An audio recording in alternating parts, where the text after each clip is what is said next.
Okay, good day sa lahat. So yan, isang unit natin na Spaccia Custom Hybrid 4x4. So ito yung itsura niya. So napakaganda.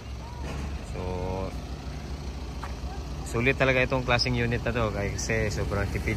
So touchdown Jensen. So yung oras alas 2:40 ng umaga. So yan, napakaganda, sulit. Grabe yung likod.